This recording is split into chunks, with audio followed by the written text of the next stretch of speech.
मन के जीते जीत है, मन के हारे हार। दोस्तों, मान लो तो हार है और ठान लो तो जीत होती है। दोस्तों, इसी मोटिवेशन के साथ मैं आप लोगों के सामने फिर से उपस्थित हूँ। हेलो दोस्तों, मेरा नाम है रोहित और आप देख रहे हैं यूट्यूब चैनल रोहित पांडे। तो दोस्तों, आज का जो हमारा चैप्टर है, हमारा देश भारत।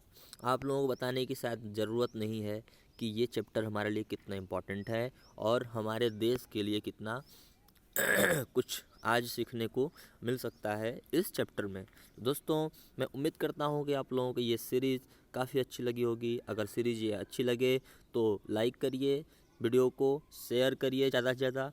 और हमारा जो यूट्यूब चैनल अगर आप लोगों ने अभी तक सब्सक्राइब नहीं किया है तो हमारे यूट्यूब चैनल को सब्सक्राइब करिए और बेल आइकन को प्रेस करके दबा दीजिए, ताकि हमारा जो पल पल का नोटिफिकेशन है, जब भी मैं वीडियो अपलोड करता हूं यूट्यूब चैनल पे, तो आप लोगों के पास उसका नोटिफिकेशन सबसे पहले आपके फ़ोन में पहुंचे। तो दोस्तों, चलिए आज हम इस वीडियो को स्टार्ट करते हैं और अपने देश के बारे में ज़्यादा से ज़्यादा जानने की कोशिश करते हैं। तो दोस्तों, आज का जो हमारा चैप्टर है, हमारा देश भारत। तो दोस्तों, आप सभी जानते हैं कि भारत हमारे देश का नाम है। भारत का जो भौगोलिक विस्तार वाला देश, भारत बहुत बड़े भौगोलिक विस्तार वाला हमारा देश भारत है। उत्तर में यह हिमालय के ऊंचे शिखरों से घिरा है। उत्तर में यह क्या है? हिमालय के ऊंचे शिखरों से घिरा हुआ है। पश्चिम में अरब सागर, बंगाल की खाड़ी पूर्व में और हिंद महासागर हमारे दक्षिण में उपस्थित है। भारतीय प्रायद्वीप के तटों पर लहराते हैं। भारत का जो अगर क्षेत्रफल की बात करें तो भारत का क्षेत्रफल 32.8, लेकिन कहीं कहीं भारत का क्षेत्रफल 32,84,263 वर्ग किलोमीटर भी मिलता है। तो इस बात को लेके आप टेंशन में मत रहा करिए कि यहाँ पे ये चीज़ें लिखा है, लेकिन वहीं दूसरी किताब में दूसरा स्टेटमेंट लिखा हुआ है। तो ये सारी चीज़ें आप अगर 32.8 लाख वर्ग किलोमीटर अगर भी लिखते हैं तो कभी गलत नहीं होगा, और 32,84,263 वर्ग किलोमीटर भी लिखते हैं आप तो वो गलत नहीं होगा। उत्तर में लद्दाख से लेकर दक्षिण में कन्याकुमारी तक। अगर देखें भारत का जो उत्तरी और दक्षिणी विस्तार या पूर्वी और पश्चिमी विस्तार को देखें तो उत्तर में लद्दाख से लेकर और दक्षिण में कन्याकुमारी तक इसका जो विस्तार है वो 3200 किलोमीटर है। उसका जो विस्तार कितना है? 3200 किलोमीटर इसका विस्तार है। 3200 किलोमीटर इसका विस्तार है। वहीं अगर पूरब से पश्चिम की बात करें तो पूरब में अरुणाचल प्रदेश से लेकर पश्चिम में कच्छ तक इसका जो भौगोलिक विस्तार है वो 2900 किलोमीटर तक है। ऊंचे ऊंचे पर्वत, भारतीय महामरुस्थल, उत्तरी मैदान, असमान पठारी सतह, तटीय भाग एवं द्वीप समूह स्थल रूपों की विभिन्नता को दर्शाते हैं। क्या करते हैं? हमारे स्थलीय विभिन्नता को क्या करते हैं? ये दर्शाने का काम करते हैं। जहाँ जलवायु, वनस्पति, वन्यजीवों के साथ साथ भाषा एवं संस्कृति में भी बहुत ज़्यादा भिन्नता है। इस भिन्नता में भी हम एकता को पाते हैं। ये हमारे देश की सबसे बड़ी विशेषता है। ये हमारे देश की क्या है? सबसे बड़ी विशेषता है कि हमारे देश में इतनी सारी विविधता होने के कारण, इतनी सारी कदम कदम पे भिन्नता होने के कारण, फिर भी हमारे देश को एक में बांधे रखता है। और यही होता है हमारा कि विभिन्नता में भी एकता हमारे देश में पाई जाती है, और ये हमारे देश की एक बहुत बड़ी विशेषता है। एकता में पाते हैं जो हमारी परंपराओं को दिखाती है, परंपराओं में दिखती है। ये हमारी क्या है? हमारी ये परंपरा है जो हमारे परंपराओं में ये दिखती है कि हम विभिन्नता में भी एकता को पाते हैं। यही कारण है कि हम एक राष्ट्र में बंधे हैं, और यह एक बहुत बड़ी महत्वपूर्ण कारण है कि हम क्या हैं? हम एक राष्ट्र में बंधे हैं, और हमारे धर्म, हमारे कुछ भी, वो हमारे एक राष्ट्र, हम धर्म, जाति, लिंग ये सारी चीज़ें बाद में देखते हैं, लेकिन एक हम क्या हैं, ये पहले तो हम भारतीय हैं। ये हमारे देश की और हमारी एक महत्वपूर्ण विशेषता है कि हम पहले भारतीय हैं, हम एक राष्ट्र में क्या हैं, बंधे हुए हैं। वर्ष 2011 से अब तक भारत की जो आबादी देखा जाए तो 120 करोड़, शायद 2021 की जनगणना के अनुसार अगर हम देखें तो भारत की जनसंख्या लगभग 135 करोड़ हम कह सकते हैं 135 करोड़, लेकिन यहाँ हमारे एनसीईआरटी में मेंशन है 120 करोड़ से अधिक हो चुकी है। यह देखा जाए तो दुनिया में चीन के बाद भारत जनसंख्या के मामले में दूसरा देश है, जनसंख्या के मामले में दूसरा सबसे बड़ा देश है। अगर भारत के स्थिति के बारे में जाना जाए, यहाँ पे देखिए, यहाँ पे लिखा है कि प्रायद्वीप, आप देख सकते हैं कि प्रायद्वीप स्थल का वह भाग होता है। प्रायद्वीप कहने का मतलब ये है कि प्रायद्वीप अगर तीन तरफ जल से घिरा हो तो उसको कहते हैं प्रायद्वीप। और हमारा देश भारत जो है वो तीन तरफ जल से घिरा है। इधर अगर देखा जाए तो अरब सागर है, इधर देखा जाए तो बंगाल की खाड़ी है, और अगर इधर देखा जाए दक्षिण में तो ये यहाँ हिंद महासागर है, हिंद महासागर। तो तीनों तरफ हमारा देश जल से घिरा है, इसलिए हम इस देश को क्या कहते हैं, प्रायद्वीप। यहाँ बताया भी है कि प्रायद्वीप स्थल का वह भाग है जो तीन तरफ से क्या है, जल से घिरा होता है, उसे ही कहते हैं प्रायद्वीप। आप देख सकते हैं, क्या आप जानते हैं इसमें भी हमारे देश के बारे में कुछ जानकारियाँ दी गई हुई हैं।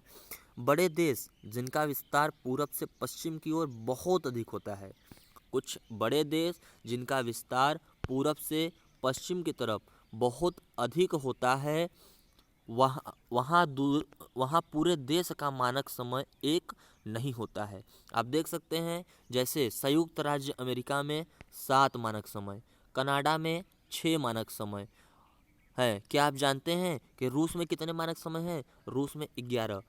कहने का मतलब ये है कि जो बड़ा देश है जिनका भौगोलिक विस्तार पूरब से पश्चिम की तरफ बहुत अधिक होता है, उस देश में एक मानक समय नहीं होते हैं, उस देश में अनेक मानक समय हो सकते हैं। जैसे यहाँ बताया गया है कि हमारा जो अमेरिका है, जो विश्व का अमेरिका एक देश है यूएसए, उसमें उस देश में मानक समय कितने हैं?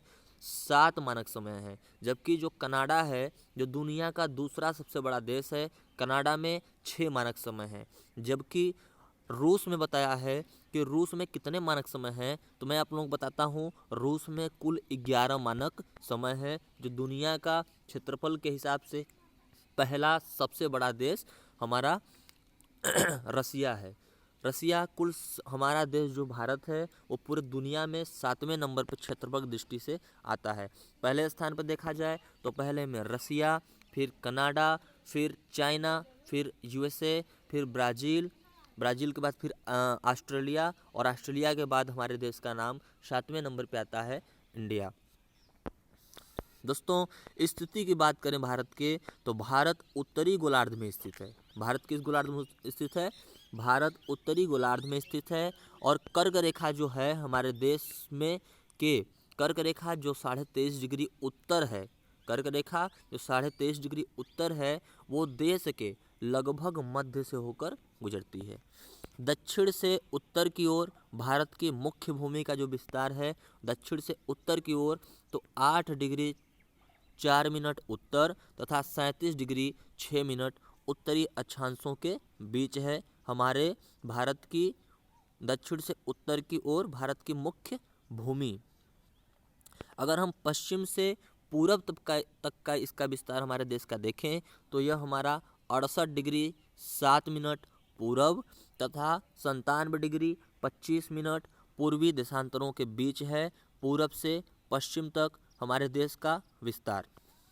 अगर हम विश्व को पूरी एक पश्चिमी गोलार्धों में बांटते हैं, अगर हम विश्व को पूर्वी एवं पश्चिमी गोलार्धों में बांटते हैं तो भारत की स्थिति किस गोलार्ध में होगी आपको बताना है।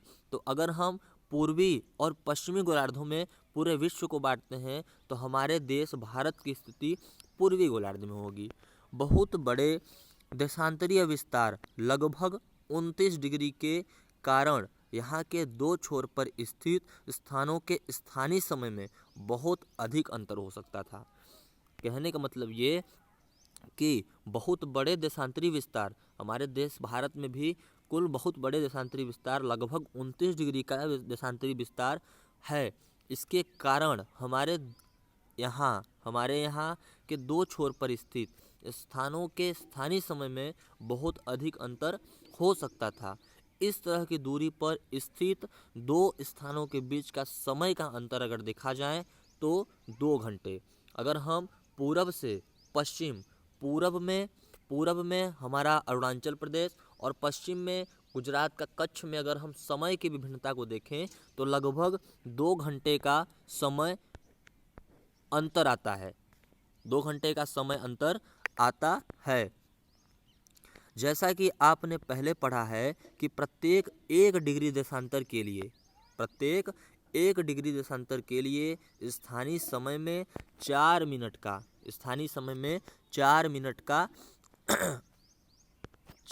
का अंतर होता है। तो हम तो देख रहे हैं कि 29 डिग्री का अंतर आ रहा है, तो 29 गुणित 4 करेंगे तो हमारा लगभग कितना आएगा,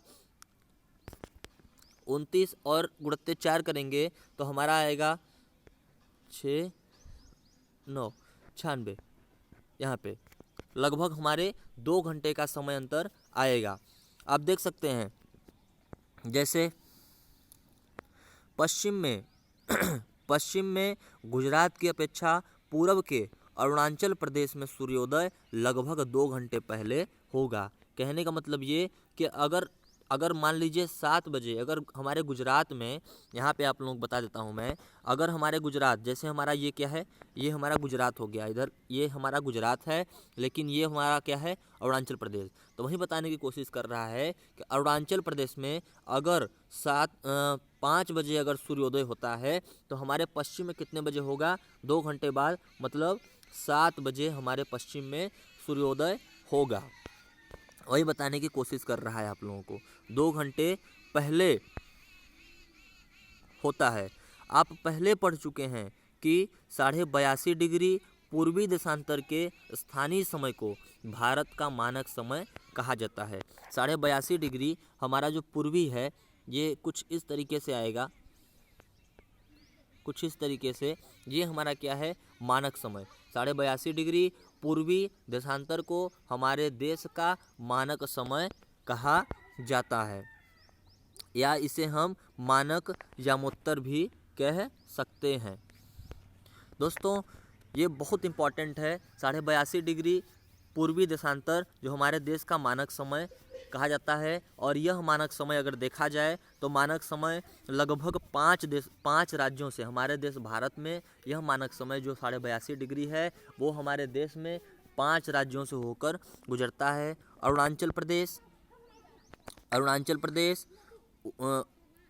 प्रदेश, उसके बाद उड़ीसा के बाद छत्तीसगढ़, मध्य प्रदेश और उत्तर प्रदेश, ये 5 राज्यों से लगभग होकर हमारे देश मानक यामोत्तर गुजरती है।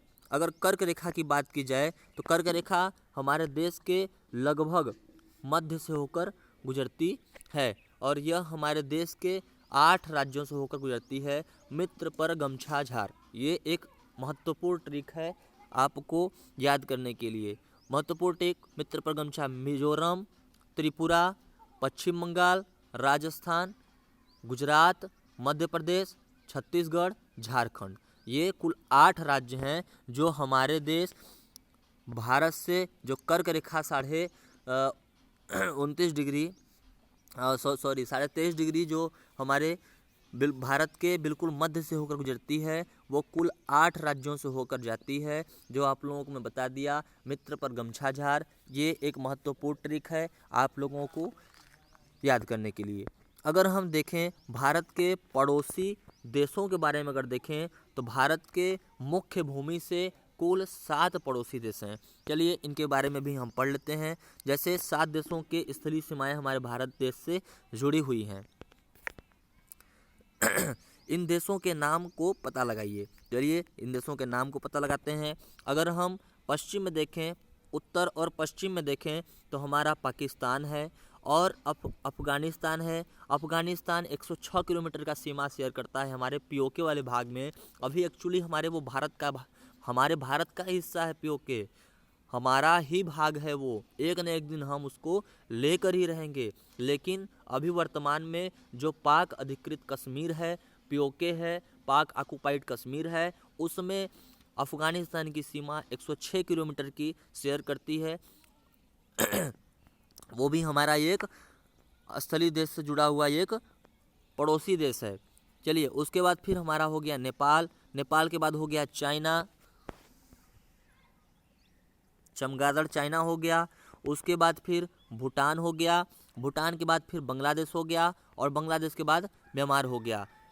कुल 7 देश हैं जो हमारे देश के पड़ोसी हैं और वे हमारे देश के साथ सीमा शेयर करते हैं। अगर देखें सबसे अधिक सीमा शेयर कौन करता है, तो ये सारी चीज़ें मैं आप लोगों को आगे बताऊंगा, लेकिन यहाँ भी आप लोगों को एक हिंट के द्वारा बताने की कोशिश करता हूँ।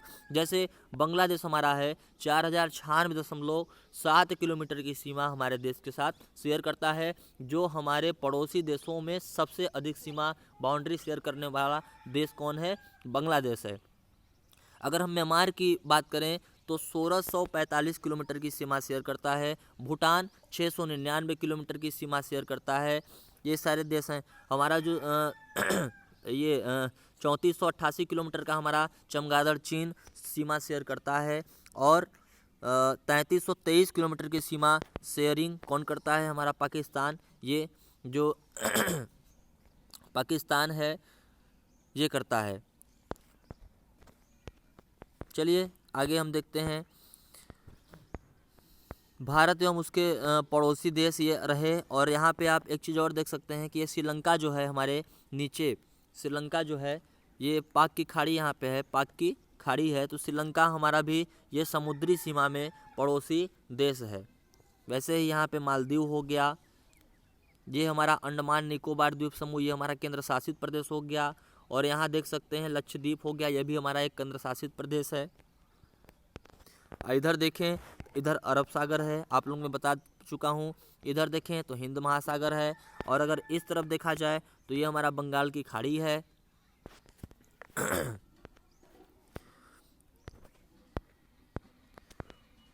भारत के कुछ राजनीतिक यहाँ पे दिखाया गया है। एनसीईआरटी में बहुत अच्छी तरीके से हर चीज़ें मेंशन हुआ है, और एनसीईआरटी बहुत इंटरेस्टिंग सब्जेक्ट है। अगर एनसीईआरटी को देखें, एनसीईआरटी की किताबों को देखें, तो छोटी चीज़ों से हमको बहुत बड़ी नॉलेज होती है। जो हमारे पेपर में ऐसे ही क्वेश्चन बनते हैं, जो छोटे क्वेश्चन होते हैं, छोटे क्वेश्चन पर कोई ध्यान नहीं देता, बड़ा क्वेश्चन हर कोई पढ़ लेता है, लेकिन वो छोटे क्वेश्चन ही हमारे एग्जाम में आ जाते हैं, और हम इन चीज़ों का आंसर देने में असफल होते हैं।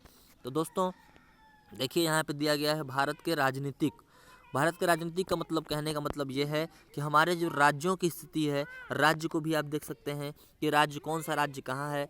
अगर वर्तमान में देखें तो ये लद्दाख हमारा केंद्र शासित प्रदेश है, जो 7वां केंद्र शासित प्रदेश बना है। और यहाँ पे क्या है, जम्मू कश्मीर है, ये हमारा राज्य है। अगर अभी वर्तमान में कोई पूछे कि सबसे उत्तरी राज्य कौन है, तो अभी वर्तमान में हिमाचल प्रदेश हमारा सबसे उत्तरी राज्य होगा। उसके बाद फिर यहाँ देखें तो यहाँ पे है पंजाब हमारा, ये है हरियाणा है, और ये है हमारा उत्तराखंड, उत्तर प्रदेश, और ये है राजस्थान, और राजस्थान ये गुजरात है, ये महाराष्ट्र है, ये मध्य प्रदेश है, और यह हमारा बिहार है, यह झारखंड है, और यह छत्तीसगढ़ हो गया, उड़ीसा हो गया, और उसके बाद फिर ये हो गया हमारा तेलंगाना हो गया, और ये नीचे हो गया आंध्र प्रदेश। तेलंगाना एक्चुअली ये है, और ये नीचे आंध्र प्रदेश हो गया, ये आंध्र प्रदेश की ही सीमा है। उसके बाद फिर ये देखें तो ये हो गया कर्नाटक, और ये छोटा सा गोवा है, यहाँ पे देख सकते हैं आप।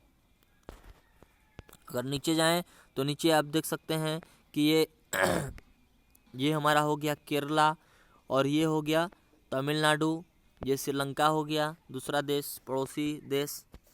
और उसके इधर देखें तो इधर की स्थिति आप देख सकते हैं, ये बांग्लादेश हो गया दूसरा देश, और ये हमारा पश्चिम बंगाल हो गया, और यह हमारा असम हो गया, ये अरुणाचल प्रदेश हो गया, और उसके बाद फिर यहाँ देखें तो नागालैंड हो गया, और नागालैंड हो गया, ये मणिपुर हो गया,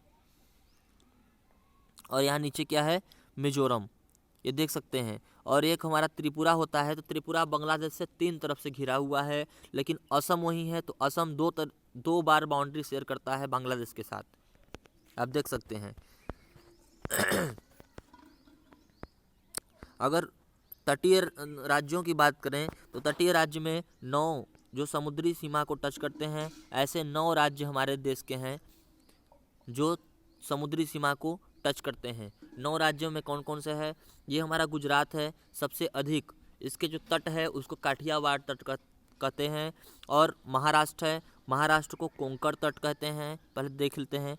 और कर्नाटक को कन्नड़ तट कहते हैं, केरल को मालाबार तट कहते हैं, तमिलनाडु के तट को कोरोमंडल तट कहते हैं, आंध्र प्रदेश के तट को क्या कहते हैं, उत्तरी सरकार तट कहते हैं, और उड़ीसा के तट को उत्कल तट कहा जाता है, और बंगाल तट कहते हैं पश्चिम बंगाल के तट को। कुल 9 राज्य हो गए, जिसमें से हमारा गुजरात हो गया, महाराष्ट्र हो गया, गोवा हो गया, कर्नाटक हो गया, केरला हो गया, तमिलनाडु हो गया, आंध्र प्रदेश हो गया, उड़ीसा हो गया, और हमारा पश्चिम बंगाल हो गया। ये कुल 9 राज्य हैं जो हमारे समुद्री तटों को छूते हैं या समुद्री तट बनाते हैं। आप देख सकते हैं कितनी इम्पोर्टेंट चीज़ है, और मैं जो एक एक चीज़ बताते चल रहा हूँ आपको, आप इन सब चीज़ों को याद करते चलिए, ताकि कोई भी एग्ज़ाम हो, अगर एग्ज़ाम में ऐसे इस टाइप के क्वेश्चन बनते हैं तो उन क्वेश्चन का जवाब आप बहुत आसानी से दे सकें। दोस्तों चलिए आगे आगे क्या बता रहा है, इनमें से कौन कौन से देश हैं जिनकी सीमाएं समुद्र से नहीं जुड़ी हैं। इनमें से कौन कौन से देश हैं जिनकी समुद्री सीमाएं नहीं जुड़ी हैं, समुद्र से वो बाउंड्री शेयर बिल्कुल नहीं करते हैं। तो ऐसे देश जो हैं मैं आपको बता देता हूं, जैसे मान लीजिए ये पाकिस्तान है, पाकिस्तान की सीमा तो समुद्र के साथ लगती है, लेकिन अफ़गानिस्तान की सीमा समुद्र के साथ नहीं लगती है। वैसे ही हमारा हो गया नेपाल, नेपाल की सीमा नहीं लगती है, भूटान की सीमा नहीं लगती है ये, और म्यांमार की सीमा लगती है। तो ऐसे 2-3 देश हैं हमारे पड़ोसी देशों में जिनकी सीमा समुद्र के साथ नहीं लगती है। ये स्थल रुद्ध देश हैं जो चारों तरफ से क्या है, स्थल से घिरे हुए हैं। दोस्तों इसी के साथ श्रीलंका क्या बता रहा है, दक्षिण में समुद्र में स्थित 2 द्वीप श्रीलंका तथा मालदीव हमारे पड़ोसी देश हैं। ये क्या है, श्रीलंका और मालदीव को अगर देखें हम, तो ये हमारे समुद्री सीमा में पड़ोसी देश हैं, न कि स्थलीय सीमा में। इस चीज़ को आप याद करिएगा। पाक जल संधि भारत और श्रीलंका को अलग करती है। पाक जल संधि जो है, जल संधि आप लोगों को मैं बता चुका था कि जब दो स्थल को एक पतला रास्ता क्या करता है, जोड़ता है, तो उसको क्या कहते हैं, स्थल संधि कहते हैं। वहीं जल संधि 2 बड़े जल को क्या करता है, आपस में एक जल का पतला रास्ता अगर उन दोनों को जोड़ने का काम करता है तो वो होता है जल संधि। तो पाक जल संधि से जुड़ा हुआ है कौन, क्योंकि 2 इधर पाक की खाड़ी और मन्नार की खाड़ी को जोड़ने का काम करता है, इसलिए इसे क्या कहते हैं, पाक जल संधि। आप ये पाक नाम से आप ये कन्फ्यूजन मत होइएगा कि ये पाकिस्तान का है, ये एक्चुअली बस नाम है पाक जल संधि, जो क्या करता है, भारत और श्रीलंका को अलग करने का काम करता है। अगर राजनीतिक एवं प्रशासनिक विभाजन की बात करें तो इसमें क्या बताया गया है, भारत एक विशाल देश है। सही बात है, भारत एक बहुत बड़ा जैव विविधता वाला विशाल देश है, जो कदम कदम पे यहाँ पे विविधता पाई जाती है। फिर भी अभी आप लोगों को मैं आगे बताया कि इतनी विभिन्नता होने के कारण भी हमारे देश को एक राष्ट्र में एकता में बांधी हुई है, ये हमारे देश की एक महत्वपूर्ण विशेषता है। तो भारत एक विशाल देश है, बिल्कुल सही बात है। प्रशासनिक क्रियाकलापों के लिए देश को 28 राज्यों एवं 8 केंद्र शासित प्रदेशों में बांटा गया है। सही बात है, वर्तमान में अगर देखें तो 28 राज्य हैं और 8 केंद्र शासित प्रदेश हैं, जो हमारे भारत को प्रशासनिक काम के लिए, प्रशासनिक क्रियाकलापों के लिए ये देश को 28 राज्यों और 8 केंद्र शासित प्रदेशों में बांटा गया है। इसमें आप देख सकते हैं यहाँ पे उसकी स्थिति बताया गया है। जैसे देखिए यहाँ पे कुछ चीज़ें दी गई हैं। ये उत्तर में अगर आप ये जो भूरे कलर का देख रहे हैं, ये सभी क्या हैं, ये पहाड़ हैं। ये एक्चुअली उत्तर का विशाल पहाड़ हिमालय, आप सभी जानते हैं कि हमारे देश को कितना पहरेदार की तरह जैसे प्रहरी होता है, उस तरीके से हमारे उत्तर में हिमालय पर्वत खड़ा हुआ है और वो हमारी सुरक्षा करता है। ये ग्रीन वाला भाग जो आप देख सकते हैं, ये ग्रीन वाला भाग क्या है, मैदान है। ये गंगा का मैदान आप देख सकते हैं। ये विशाल जनसंख्या वाला मैदान है, जो हमारे देश की अधिकतर जनसंख्या हमारे ये गंगा के मैदान में ही निवास करती है, क्योंकि यहाँ पे हर चीज़ें आसान हो जाता है। खेती करना भी आसान होता है, रोड बनाना भी आसान होता है, बहुत सारी चीज़ें यहाँ पे आसानी होती है। इसलिए यहाँ की अधिकतर जनसंख्या भारत की हमारे उत्तर के विशाल मैदान में और ब्रह्मपुत्र के विशाल मैदान में निवास करती है। आप देख सकते हैं यहाँ विंध्याचल पहाड़ की श्रेणी बताया गया है, सतपुड़ा श्रेणी बताया गया है, गोदावरी नदी, दक्कन का पठार। ये देखिए पठारी भाग है, पठारी भाग है। पठारी भाग में ही अधिकतर क्या मिलते हैं। और यहाँ पे इधर देखिए, ये भी छोटा नागपुर का पठार इधर होगा। ये सारी चीज़ें मैं आप लोगों को आगे बताने वाला हूँ। बस छोटे छोटे इन्फॉर्मेशन से ये चीज़ें बस अपने दिमाग में कवर करते चलिए कि हाँ हमारे देश में ये सारी चीज़ें भी हैं। तो आप इतनी विविधता है हमारे देश में, अभी आपको मैं बता चुका। दोस्तों ऐसे ही आगे क्या है, में बांटा गया है 28 राज्यों और 8 केंद्रशासित प्रदेशों में बांटा गया है। दिल्ली भारत की राजधानी है। हम सभी जानते हैं कि दिल्ली, नई दिल्ली हमारे देश की क्या है, कैपिटल है, राजधानी है। राज्यों का निर्माण मुख्यतः भाषाओं के आधार पर हुआ है। राज्यों का निर्माण भाषाओं के आधार पर। अगर कोई पूछे कि हमारे देश में 28 राज्य हैं, उन 28 राज्य का निर्माण किसके आधार पे हुआ है, तो उस 28 राज्य का निर्माण अगर हम देखें तो भाषा के आधार पे हुआ है। और भाषा के आधार पर बनने वाला पहला राज्य कौन था, आंध्र प्रदेश था। अगर हम भौतिक विभाजन की बात करें तो हमारे देश की जो भौतिक विभाजन है, इसके बारे में हम आपको बताता हूँ। भारत में पाई जाने वाली भौतिक आकृतियाँ, भारत में पाई जाने वाली जो भौतिक आकृतियाँ कहने का तात्पर्य ये है कि पहाड़, पर्वत, पठार, नदी, झील, ये सारी चीज़ें क्या हैं, ये सभी क्या है, भौतिक आकृतियाँ ही हैं, विभिन्न प्रकार की हैं। जैसे अगर हम पर्वत, पठार, मैदान, तट तथा द्वीप समूह, उत्तर में बर्फ से ढका हिमालय संतरी का कार्य करता है। संतरी का कहने का मतलब यह है कि प्रहरी का कार्य करता है। हिम प्लस आलय, हिम मतलब होता है क्या, हिम प्लस आलय का मतलब हो गया, हिमालय का मतलब हो गया कि बर्फ का घर। और सही बात है, हिमालय पर्वत पे इतनी बर्फबारी होती है, इतने बर्फ पड़ते हैं हिमालय पर्वत पे, फिर भी यह जम के, खुद को जमा के हमारे देश को जमने नहीं देता, हमारे देश की रक्षा करता है। यह एक बहुत महत्वपूर्ण कारण है। हिमालय पर्वत को 3 मुख्य समांतर श्रृंखलाओं में बांटा गया है। अगर हिमालय पर्वत को देखें तो 3 मुख्य समांतर श्रृंखलाओं में बांटा गया है। ये श्रृंखलाएं कौन कौन से हैं, देखिए। पहला बृहत हिमालय, पहला क्या है, बृहत हिमालय, या इसको हम हिमाद्री भी कहते हैं। इसी श्रृंखला में विश्व की सबसे ऊंची शिखर है। विश्व की ऊंची शिखर कहने का तात्पर्य आप समझ गए होंगे, माउंट एवरेस्ट की बात कर रहा है। मध्य हिमालय या हिमाचल, दूसरा क्या है, मध्य हिमालय या हिमाचल, हिमाद्री के दक्षिण में स्थित है। मतलब जैसे हिमाद्री ये हो गया, तो हिमाद्री के दक्षिण में यहाँ पे स्थित होगा मध्य हिमालय या हिमाचल। अगर हिमाद्री के दक्षिण में स्थित है तो बहुत से लोकप्रिय पहाड़ी स्थान यहाँ स्थित हैं। बहुत से लोकप्रिय पहाड़ी स्थान यहाँ पे स्थित हैं, जो पर्यटन के लिए बहुत महत्वपूर्ण हैं। पर्यटकों के लिए ये घूमने फिरने का काम करते हैं, जिससे वे आकर्षित होकर इस लोकप्रिय पहाड़ी को देखने के लिए दूर दूर से लोग आकर्षित होकर आते हैं। 5 पहाड़ी स्थानों के नाम बताइए। इसमें जो मध्य हिमालय या हिमाचल हिमालय है, इसमें कुछ 5 पहाड़ी का नाम पूछा है, जिसको देखने के लिए दूर दूर से पर्यटन के लिए श्रद्धालु आकर्षित होकर यहाँ पे आते हैं। और अगर तीसरे की बात की जाए तो तीसरा है शिवालिक, सबसे दक्षिण में स्थित श्रृंखला है हमारा शिवालिक। हिमालय के दक्षिण में भारत का उत्तरी मैदान स्थित है। अगर हिमालय के दक्षिण की बात करें तो हिमालय के दक्षिण में भारत का विशाल उत्तरी मैदान स्थित है। ये मैदान समतल तथा सपाट है। यह मैदान क्या है?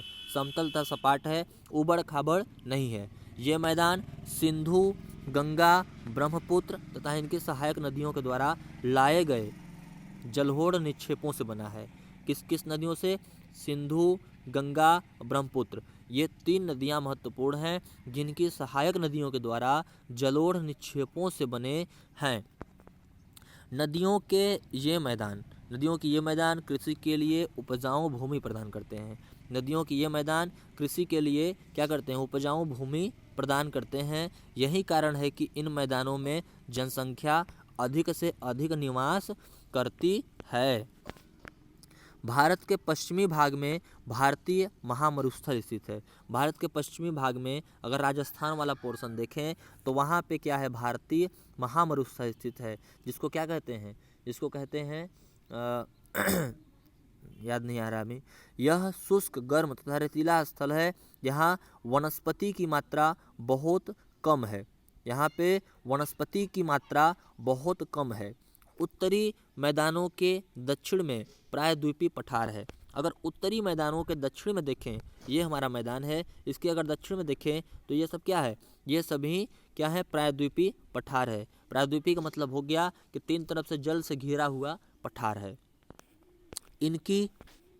इसकी आकृति क्या है? इसकी आकृति त्रिभुजाकार है। इसकी आकृति कैसी है?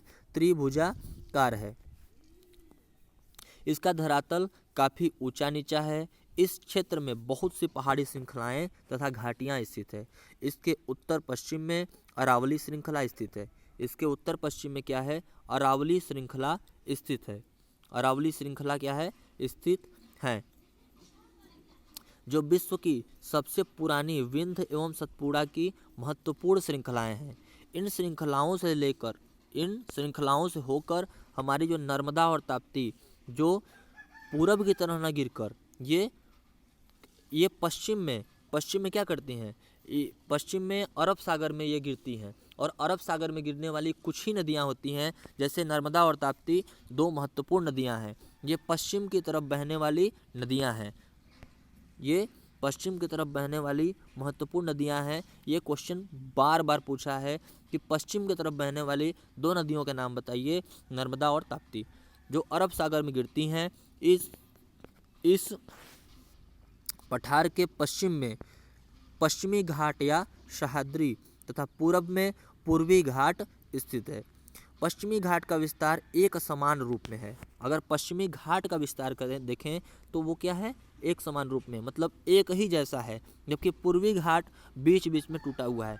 मतलब कहने का मतलब ये जैसे पश्चिमी घाट हो गया तो ये एक समान है, निरंतर है, टूटा फूटा नहीं है। लेकिन अगर इधर देखें तो ये टूटा फूटा है, कटा छटा है।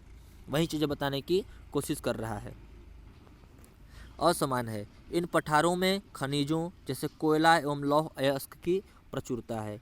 कोयला और लौह अयस्क की प्रचुरता किस पठार में है? पश्चिमी पठार में या प्रायद्वीपीय पठार में। पश्चिमी घाट के पश्चिम में तथा पूर्वी घाट के पूरब में तटीय मैदान स्थित है। पश्चिमी घाट के पश्चिम में तथा पूर्वी घाट के पूरब में तटीय मैदान स्थित है। पश्चिमी तटीय मैदान काफ़ी संकरे हैं। पश्चिमी तटीय मैदान काफ़ी संकरे हैं, मतलब बहुत पतले हैं। पश्चिमी तटीय मैदान काफ़ी पतले हैं, जबकि पूर्वी तटीय मैदान चौड़े हैं। पूर्वी तटीय मैदान बहुत चौड़े हैं। वहाँ पूरब की ओर बहने वाली कई नदियाँ हैं, महानदी, गोदावरी। ये सारी नदियाँ जो हैं वो पूरब की तरफ, मतलब बंगाल की खाड़ी में जाकर गिरती हैं। महानदी हो गया, गोदावरी हो गया, कृष्णा तथा कावेरी बंगाल की खाड़ी में जाकर गिरती हैं। ये नदियाँ अपने मुहाने पर उपजाऊ डेल्टा का निर्माण करती हैं। उपजाऊ डेल्टा का मतलब हो गया कि ये नदियाँ, जैसे हमारा सुंदरवन का डेल्टा हो गया, तो हमारे बंगाल में सुंदरवन का डेल्टा दुनिया का सबसे बड़ा डेल्टा है। डेल्टा का मतलब ये होता है, एक्चुअली जैसे ये पहाड़ हो गया, ये पहाड़ हो गया, ये पहाड़ से नदियाँ यहाँ गिर रही हैं। यहाँ पे ये क्या है, बंगाल की खाड़ी है मान लीजिए। तो जहाँ पर नदियाँ गिरती हैं तो बहुत सारे निक्षेप जो भी अनावश्यक पदार्थ ले आती हैं, मिट्टियाँ ले आती हैं काट छाट कर, वो सभी क्या करती हैं, यहाँ पे एक जगह एकत्रित करती हैं, जो डेल्टा का निर्माण करता है, उसे ही कहते हैं डेल्टा। डेल्टा का निर्माण करती हैं। और बंगाल की खाड़ी में गंगा एवं ब्रह्मपुत्र नदियों के मुहाने पर सुंदरबन का डेल्टा स्थित है। किसके मुहाने पर? गंगा एवं ब्रह्मपुत्र नदियों के मुहाने पर सुंदरबन का डेल्टा स्थित है, जो हमारे पूरी दुनिया में सबसे बड़ा डेल्टा है।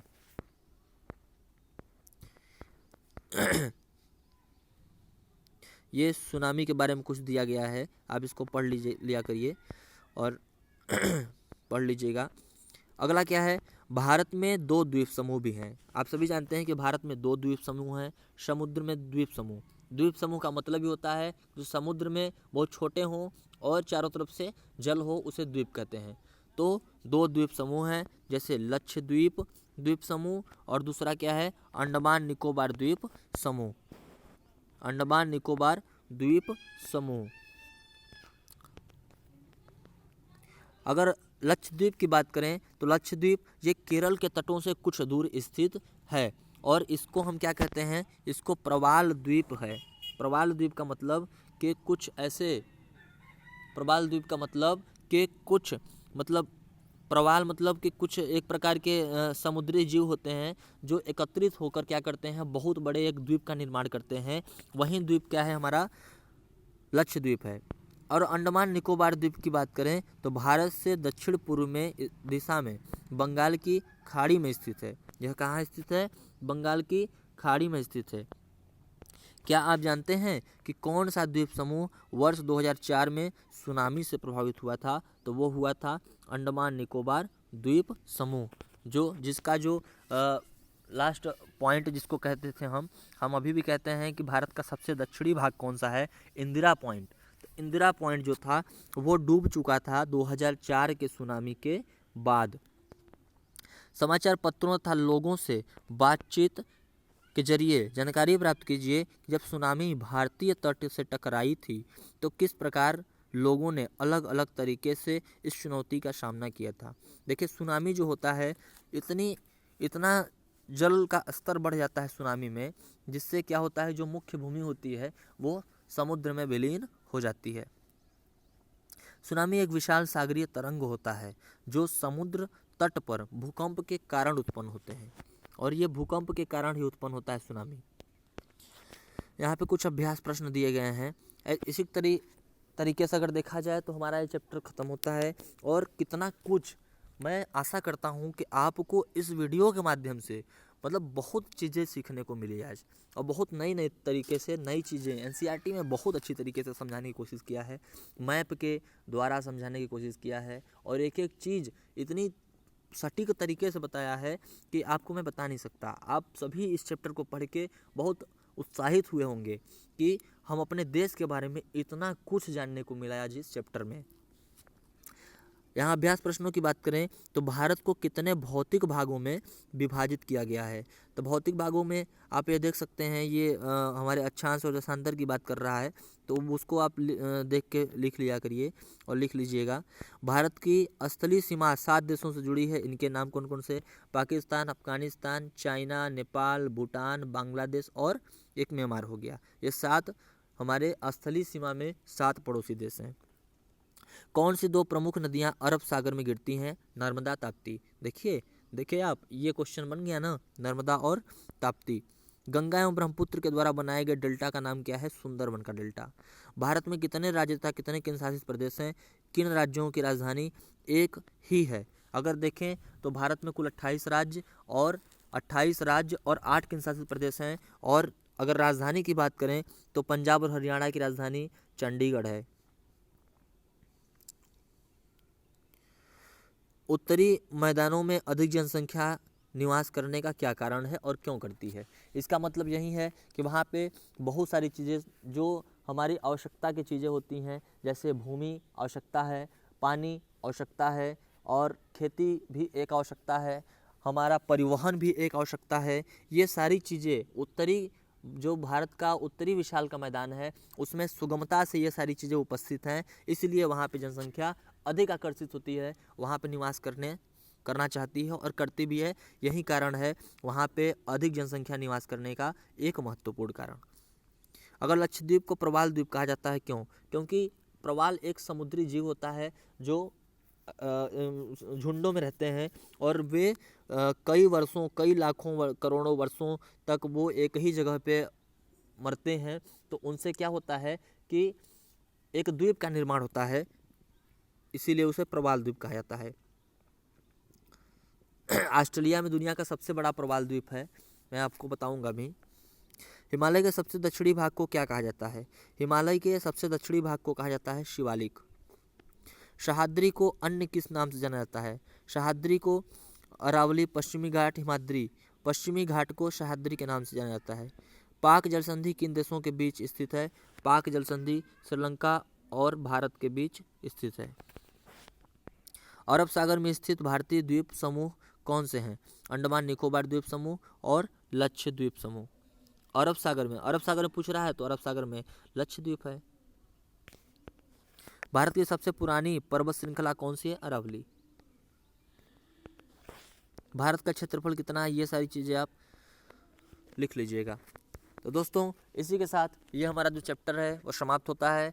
उम्मीद करते हैं कि आप लोगों को ये चैप्टर बहुत अच्छा लगा होगा। अगर आप लोगों को ये चैप्टर और हमारा ये चैनल अगर पसंद आ रहा है तो इस चैनल को सब्सक्राइब करिए और हमारे वीडियो को लाइक करिए और ज़्यादा से ज़्यादा इस वीडियो को देखकर अपने ज्ञान को और अपने पेपर में स्ट्रांग होने की क्षमता को विकसित करिए।